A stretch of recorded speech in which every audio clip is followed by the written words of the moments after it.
My name is Jo Emerson. I'm a coach and an author. My current career started 5.5, 6 years ago when I went through a series of major life changes myself. And as part of that change, as part of what was going on for me personally, I realised I needed to make external changes as well. And I spent many months in introspection because, my marriage had ended and I'd lost a friend to suicide, and those things really sent me inside myself for some answers. And during that process, I just became fascinated with how my mind was working, how I was changing. And then I just kind of discovered coaching. I saw a coach working online and just thought, oh my God, that's amazing. I want to help people in the way this guy's helping people.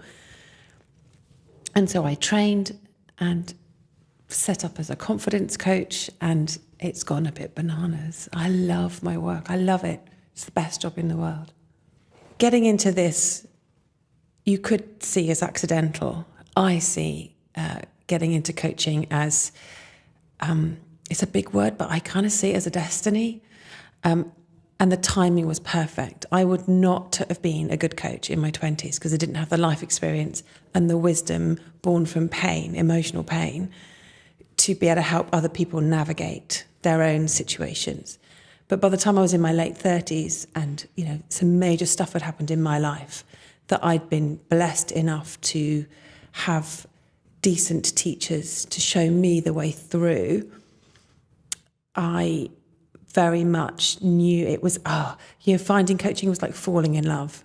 It was my thing, and I knew I could have an impact on the world doing this. I have such compassion for people, and it's genuine.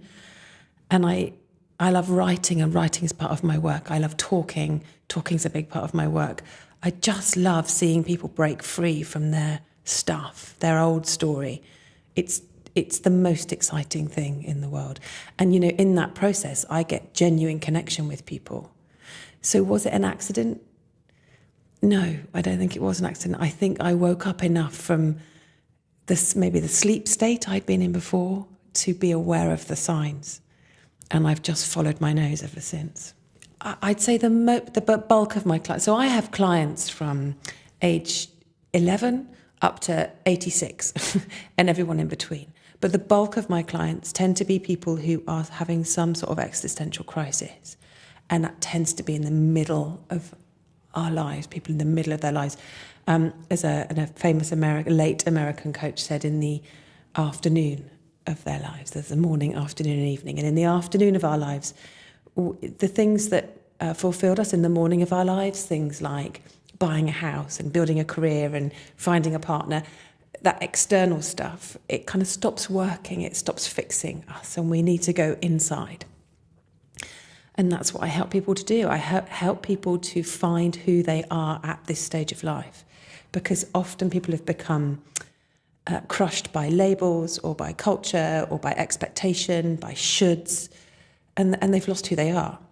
And so a massive part of my work is about helping people to reconnect to who they are given the life they've built. And that's about authenticity. What I want to say to the younger generation, and I say this to my own daughters, I've got 3 beautiful daughters. What I want to say to young women is, you have been put on this earth for a reason. Everyone, each of us has something unique to give to life. And we have the ability to give that only when we are being real and when we're being ourselves. And when you listen to the deepest part of yourself, that quiet part of you, you know what it is you have to give, and that's your purpose. And our purpose can change over time. So, what was my purpose in my 20s was different to my 30s, and it's different now in my 40s. But being true to who you are, dropping the mask, not listening to that external criticism, just find who you are and follow your nose, like do the next right thing and the next right thing and the next right thing. But above that, that's so important. But above that, I would say make giving your number one priority.